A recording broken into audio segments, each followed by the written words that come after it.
এখানে উপস্থিত রয়েছেন আমাদের প্রধান অতিথি সাবেক মন্ত্রী জনাব সেলিমা রহমান, উপস্থিত রয়েছেন সাংগঠনিক সম্পাদক জনাব অ্যাডভোকেট বিপ্লিস আক্তার শিরিন, উপস্থিত জেলা বিএনপি জনাব আবুল হোসেন এবং উপস্থিত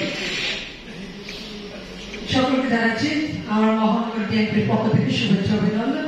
আমি মহানগর বিএনপির সিনিয়র যুগ্ম আহ্বায়ক আব্বাস খান দাস। কেন্দ্রের সাথে যে কমিউনিকেশনটা আমাদের তৃণমূলের নেতা কর্মীদের, সেটা আসলেই বাড়ানো উচিত।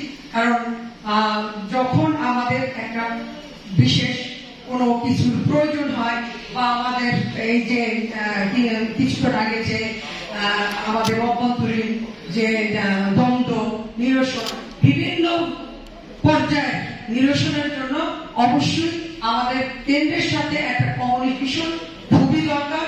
এবং আমাদের সারা বাংলাদেশের তৃণমূল নেতাকর্মীর ওয়েবসাইটে আমাদের সম্পূর্ণ পরিচয় এবং আমাদের ইমেল আইডি এবং আমাদের ফোন নাম্বার, এগুলো আমাদের কেন্দ্রের নেতৃবৃন্দের সাথে যোগাযোগের জন্য থাকা উচিত, যাতে আমাদেরকে আমরা যেন বাংলাদেশের প্রতিটা স্থান থেকে আমরা কেন্দ্রের নেতাদের সাথে আমরা যোগাযোগ করতে পারি।